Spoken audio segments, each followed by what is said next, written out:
Olá, amigos e amigas, fãs de Elvis Presley. Então, ontem, quando eu pedi aos amigos que me indicassem qual ano eu devo colocar no lugar de 74, e a grande maioria das pessoas que responderam disseram 1975. Eu também escolheria 1975, já que há curiosidade para saber o que houve depois. E também como é um ano que são anos, né? 74, 75, 76 e 77 são anos que quem cuida da imagem de Elvis não fala muito, não quer que venha a público, mas é público, porque está em vários livros, mas não é destacado. Sempre quando as publicações são para promover Elvis, você pode reparar, sempre elas param em 1973. Então, por esse motivo também é interessante nos aprofundarmos em 1975. Hoje eu ainda trago uma história de 1974, David Stanley, do seu livro My Brother Elvis, livro este que eu já apresentei aqui em outros vídeos, e também ao final da história que David nos conta hoje, é como se fosse uma introdução para o ano que vamos visitar, todos nós juntos, o ano de 1975. Porém, hoje ainda estamos em 1974. Então, como eu disse do livro de David Stanley, vamos ao texto.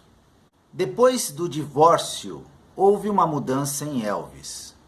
Antes ele costumava festejar com todos depois dos shows, mas agora sua saúde estava começando a afetar seu humor também. Ele começou a aparentar cansaço e parecia mais ansioso apenas para voltar para seu quarto após as apresentações. De certa forma, tornou o nosso trabalho mais fácil. Tínhamos certeza que ele descansaria durante a noite, então caíamos em qualquer festa que havíamos planejado. Porém, tornava-se cada vez mais óbvio que o que quer que estivesse afligindo Elvis não iria desaparecer por conta própria. Depois de Vegas, ficamos em casa por algumas semanas. Depois voltamos para a estrada por mais 2 semanas. Estávamos tocando em Cleveland, quando conheci outro roqueiro de quem gostava, Jon Anderson, vocalista da banda Yes.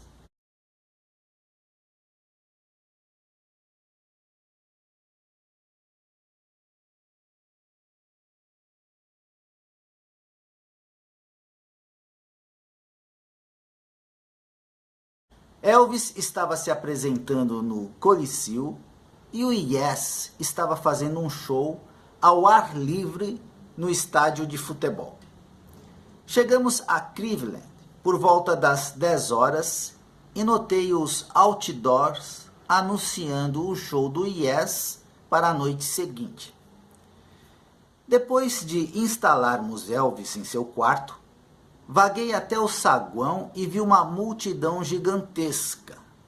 Não era a multidão tradicional de fãs de Elvis. Eles eram roqueiros. E de acordo com as camisetas que vestiam, essa gente estava aqui para ver o Yes. Perguntei na recepção se o Yes estava hospedado ali. E quando o gerente da parte da noite confirmou que sim, perguntei se poderia deixar um bilhete. O gerente deslizou um pedaço de papel sobre a mesa e me entregou a caneta. Caro John, escrevi a Jon Anderson. Meu nome é David Stanley. Sou meio-irmão de Elvis Presley e um grande fã seu. Adoraria conhecê-lo. Deixei o número do meu quarto e depois voltei para a suíte de Elvis.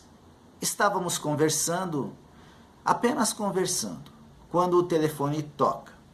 Elvis atendeu e então, parecendo intrigado, passou para mim. Aqui é a operadora do hotel, informou-me a voz do outro lado da linha. Tenho um recado para o senhor. Ela então me passou o número do quarto de John Anderson e disse que ele pediu para que eu entrasse em contato com ele. Eu fiquei entusiasmado.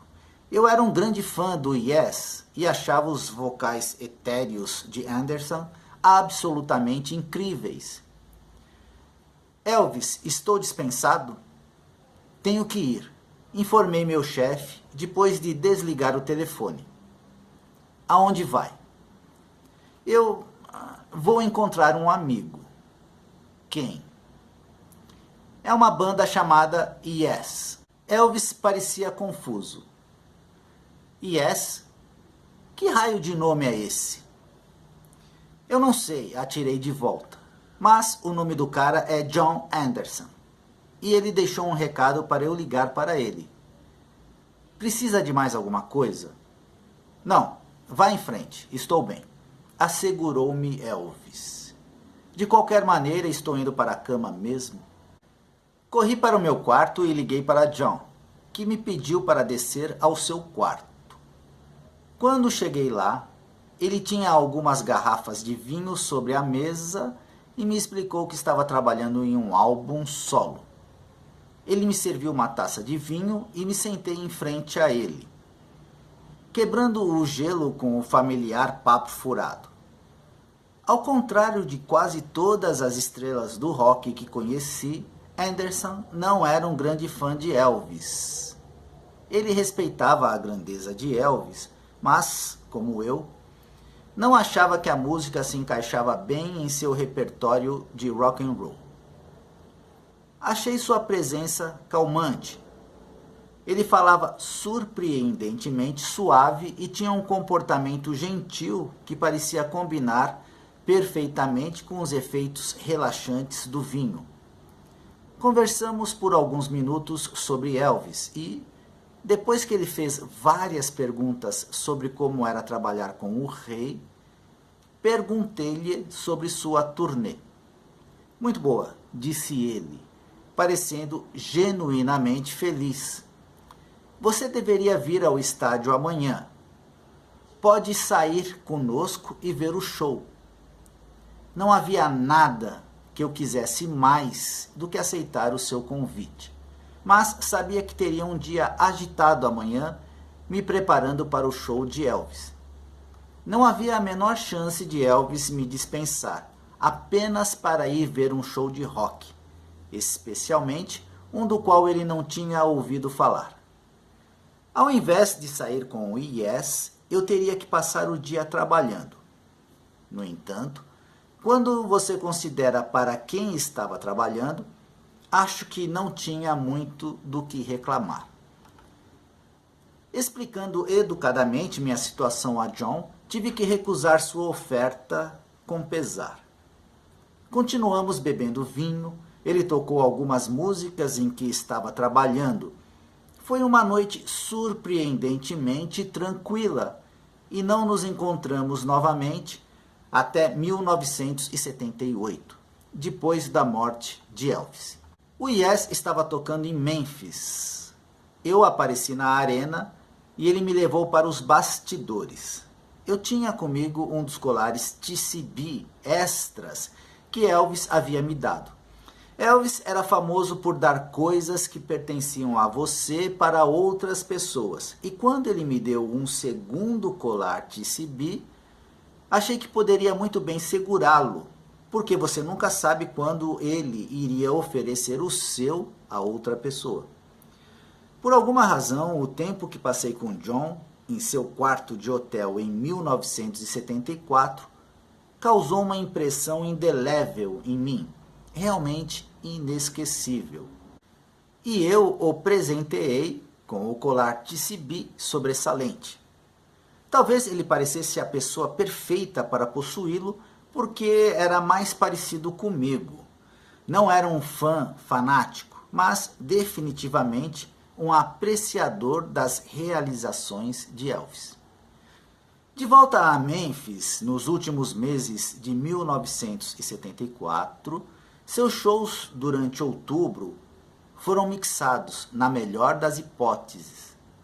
Um bom desempenho seria seguido por um Elvis barulhento, às vezes incoerente. Ele estava cancelando shows por capricho e estávamos tendo problemas para colocá-lo no palco a tempo para os shows. Ele abandonou o palco algumas vezes em Vegas e passávamos cada vez mais tempo nos preocupando com o que aconteceria quando o colocássemos no palco. Elvis estava ganhando peso, passando dos 76 para os 79, 81 quilos. Eu me via fazendo viagens mais frequentes ao farmacêutico para pegar remédios encomendados pelo Dr. Neck. E nas noites em que estava de plantão com ele em Memphis, percebi que o número de pílulas para dormir que ele tomava à noite estava aumentando de forma alarmante. O Elvis que eu conhecia há 14 anos estava desaparecendo bem diante dos meus olhos. O homem em seu lugar era agradável e amigável, mas nada parecido com a criatura divina com que eu havia crescido. Embora as rodas não estivessem caindo do ônibus ainda, certamente estavam ficando bambas. Por pior que as coisas estivessem naquela época, eu não podia sequer imaginar o nível de desespero que estava prestes a acontecer.